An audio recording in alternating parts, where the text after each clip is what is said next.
Hello students, yesterday we have seen some 2 marks examples. Today also we are going to see some 2 marks examples on the various chapters. Look here, that is the first question. That is the equation of a line passing through the points 0, 0, 0 and 2, 1, minus 3. Means we have to find out the equation of a line passing through the 2 points 0, 0, 0 and 2, 1, minus 3. But we know that is the first point. We can denote that point x1, y1, z1. बघा लक्षात घ्या. तर पहिल्या पॉईंटला आपण काय करणार आहे, x1, y1, z1 असं डिनोट करणार आणि सेकंड पॉईंटला आपण 2, 1, minus 3 असं डिनोट करणार. लेट आन्सर त्याचं बघा, late x1, y1, z1 is equivalence to 0, 0, 0 and x2, y2 and z2 can be written as 2, 1 and minus 3. Look here, so we know that is x1 equal to 0, y1 equal to 0 and z1 equal to 0 and x2 equal to 2, y2 equal to 1 and z2 equal to minus 3. आता तुम्हाला माहित आहे की equation of a line passing through the 2 points is, therefore equation is x minus x1 divided by x2 minus x1, y minus y1 divided by y2 minus y1 and z minus z1 divided by z2 minus z1. तर हे लक्षात ठेवा की हे equation of line passing through the 2 points. मग असे काही 0, 0, 0च्या ठिकाणी दुसरा कुठलाही पॉईंट दिला तरी सुद्धा आपल्याला लक्षात यायला पाहिजे किंवा तो x1, y1, z1 हा x2, y2, z2 आणि हा equation of line passing through the 2 points म्हणलं की हा formula x minus x1 x2 minus divided by x2 minus x1 equal to y minus y1 divided by y2 minus y1 z minus z1 divided by z2 minus z1 हा formula मांडायचा आणि मग त्यात value ठेवायच्या. Therefore x minus x1 is 0 and x2 is 2 minus x1 is 0 equal to y minus y1 is 0 divided by y2 is divided by y2 is 1 minus 0 and z minus z1 is also 0 divided by z2 is minus 3 minus 0. Therefore x minus 0 is x divided by 2, y minus 0 is y divided by 1 and z minus 0 is z divided by minus 3 is required equation of a line. Okay, हे लक्षात आलं का बघा तुमच्या. तर हे तुमच्या लक्षात आलं असेल तर मग मी तुम्हाला हे पुढचा क्वेश्चन देतो. पुन्हा एकदा पहा.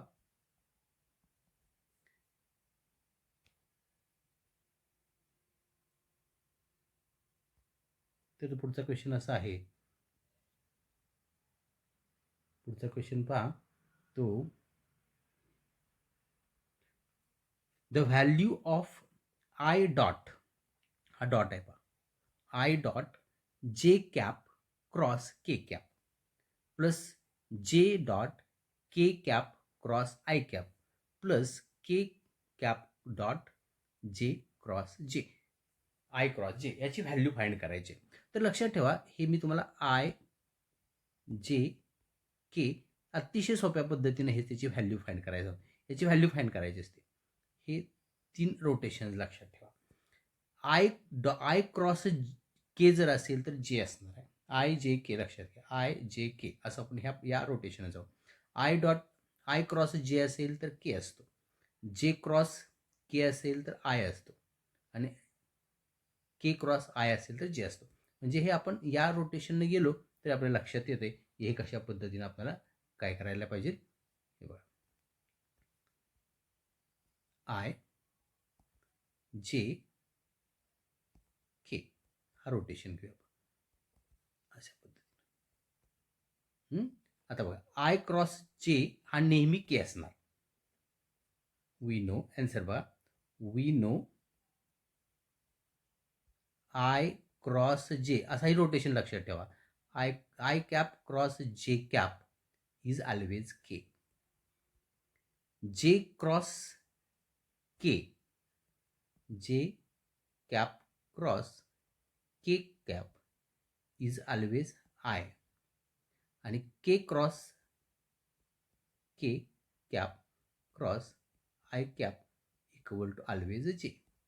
लोक पुन्हा एकदा पहा इथं, हे पहा I cap cross J cap हा के असणार, J cap cross K cap I असणार, आणि आय आणि के आणि आय हा जे असणार. ह्या व्हॅल्यू तर पुट आउट करायच्या इक्वल टू, इथं पुट आउट करायची एक्झाम्पलमध्ये I dot J cross K, J cross K I आहे, हे बघा आय प्लस हे कॅप कॅप आपण इथे देऊया. नंतर जे कॅप डॉट इथे व्हॅल्यू ठेवायची, के कॅप इथे व्हॅल्यू ठेवायची, के cap cross I cap, K cap cross I cap also जे cap plus K cap dot I cap cross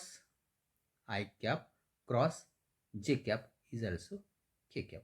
आणि तुम्हाला माहिती आहे जेव्हा डॉट प्रोडक्ट असतो आय डॉट आय 1 असतो, जे डॉट जे 1 असतो, आणि के डॉट के 1 असतो, लक्षात घ्या. म्हणून मी हे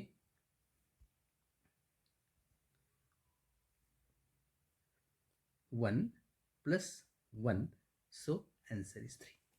समजलं का? पहा डॉट प्रोडक्ट दोन सिमिलर व्हेक्टर असतील, हे व्हेक्टर जे आहेत कॅप युनिट व्हेक्टर जे आहेत ना, हे दोन युनिट व्हेक्टर आहेत, या दोन युनिट व्हेक्टर जर सेम असतील तर त्याचा आन्सर काय आला पाहिजे 1. 1 प्लस 1 प्लस 1 हे त्याचा आन्सर 3 येणार आहे. इथंपर्यंत समजलं. आता थर्ड क्वेश्चन पहा, write separate equation of the 5x² - 9y² = 0. हा तुमच्या पेअर ऑफ स्ट्रेट लाईन मधला क्वेश्चन आहे, हा वरचा व्हेक्टर मधला आहे. आता ह्याचं सेपरेट इक्वेशन कसं फाइंड करायचं पहा. Late 5x² - 9y² = 0. आता हा कुणाचा परफेक्ट स्क्वेअर आहे का बघायचं. आता 5 हा कुणाचा परफेक्ट स्क्वेअर नाही आहे, म्हणून मी त्याला √5 त्याचं कसं लिहिलं बघा, √5x bracket square. It can be written as √5x bracket square minus 9 is perfect square x of 3, so 3y bracket square equal to 0. आणि मग तुम्हाला माहिती आहे a² - b² formula, a² - b² टाईपमध्ये हे आलं. मग a² - b² फॉर्म्युला काय, या दोघांची एका ब्रॅकेटमध्ये addition means √5x plus √3y, या दोघांची काय करायची आपल्याला ॲडिशन करायची आहे. √5x plus 3y in one bracket and √5x minus 3y in another bracket equal to 0. Therefore, √5x plus 3y equal to 0 or √5x minus 3y equal to 0. Therefore, हे दोन equations आले पहा. Those are separate equations.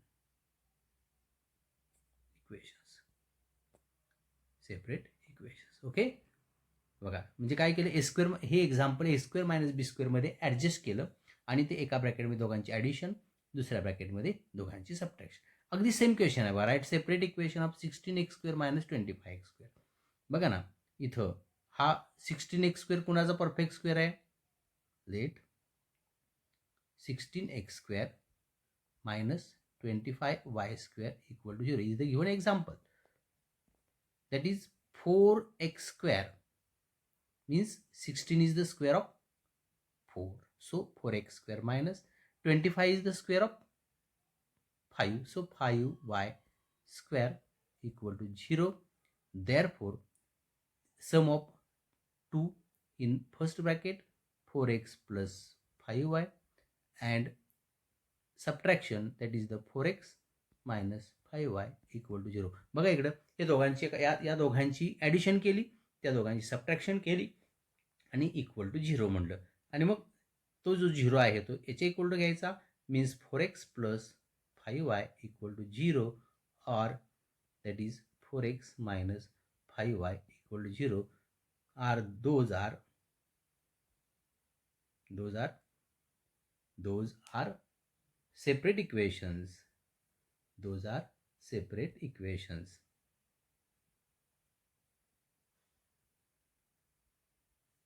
Equations of line. Okay, हा झाला तुमचा next question. समजलं का? बघा ते ए स्क्वेअर मायनस बी स्क्वेअर आपण 8 पासून जो काही फॉर्म्युला पाहतोय त्या फॉर्म्युल्यामध्ये ॲडजस्ट केलेला आहे. नेक्स्ट क्वेश्चन आहे, if dash X equal to X raise to minus 1 then find F of X. Dash इथं लक्षात घ्या, डॅश मीन्स डेरिव्हेटिव्ह आणि F of X means simple function. मी काय करतो पहिला, इथं बघा, let F dash of x equal to X raise to minus 1 is given. आता हे जे दिलेलं आहे त्याचं मी काय करतो, पहिला एक्स रेस टू मायनस 1 मी काय करतो, तर त्याचं मायनस काढून टाकण्यासाठी काय करतात पहा, f dash of x equal to 1 upon x. आता तुम्हाला माहित आहे की एफ डॅश ऑफ जो एक्स आहे, एफ डॅश मीन्स डेरिव्हेटिव्ह कुणाच्या तरी अपोजिट असतो, कुणाच्या तरी इंटिग्रेशनचा. म्हणून मी इंटिग्रेशन घेतो. Take integration on both side. So integration f dash of x dx equal to integration 1 upon x dx. आणि इंटिग्रेशन आणि जो डेरिव्हेटिव्ह तो अपोजिट असतो, त्यामुळे इंटिग्रेशनला डेरिव्हेटिव्ह कॅन्सल होतं आणि मिळतं तुम्हाला f of x only equal to, हा तुमचा फॉर्म्युला आहे, integration 1 upon x is log of x plus 1. Log of x is the answer plus c means constant. It is the answer. तुम्हाला काय find करायचं आहे बघा, एफ ऑफ एक्स फाइंड करायचं. इथंपर्यंत समजलं. Last example of this video हे पहा, that is the integration 1 upon 4x square minus 1 a equal to log of 2x minus 1 divide 2x plus 1 plus c. Find the value of a. आता तसं बघितलं तर इथं पहा, तर 4x स्क्वेअर म्हणजे इथं आपल्याला कोइफिशियंट चालत नाही. आपल्याला जेव्हा फॉर्म्युला यूज करायचा आहे तेव्हा कोइफिशियंट नको, म्हणून मी काय करतो, हे एक्झाम्पल काय करतो तर लिहितो, let integration dx upon 4x square minus 1 dx हे एक्झाम्पल आपल्याकडे आहे. आता काय करूया बघा, तर ते 4 नको आहे म्हटलं की मी म्हणतो डिव्हाइड, काढून टाकायचं आहे 4, divide by 4 to numerator and denominator equal to, न्यूमरेटरला 1 असतो, 1/4 डिव्हाइड 4x स्क्वेअरला 4ने डिव्हाइड केलं की x square remain minus 1/4 dx. It can be written as integration 1/4 is a constant, so take outside the integration sign, therefore 1 upon x square, that is 1/4 can be written as perfect square 1/2 bracket square dx equal to. आता हा जो formula जो आहे तो कोणता formula use करूया, तर use मी म्हणतो बघा, integration 1 upon x square minus a square dx equal to 1 upon 2a log of mod of x minus a divided by x plus a. It is the formula. Here x is x but here half, that is the half is a. हा a असतो, हा जो आहे तो ए consider करणार आहे आपण. So equal to 1 upon 2, हा 1/4 तुमचा जो आहे तो तुमचा 1/4 फिक्स आहे, लक्षात घ्या. तो 1/4 आपल्याला तसाच राईट करायला पाहिजे आहे, equal to 1/4 into 2a, a means half, log of mod of x means x, a means half, divided by x plus half plus c. Therefore 2 get cancelled, remain 1 by 4 log of. Here we can take the cross multiplication, take 1 here, take 1 here. Therefore 2x minus 1 divided by 2x plus 1 divided by 2 and that 2 get cancelled, plus c, and you know that is the 1 by 4 log of 2x minus 1 divided by 2x plus 1. Look, the RHS of the given example, exampleचा RHS काय आहे? A into log of 2x minus 1 divided by 2x plus 1. तेच तुमचं आलंय का बघा बरं, 1 by 4 log of 2x minus 1 divided 2x plus 1. So instead of a, therefore a equal to, therefore a equal to 1 by 4 is the answer. Okay, here I have given the some examples for your study. He examples solve करा, बघा, watch करा, सगळं समजून घ्या आणि आपल्या चॅनलला subscribe करायला मात्र विसरू नका. त्यामुळे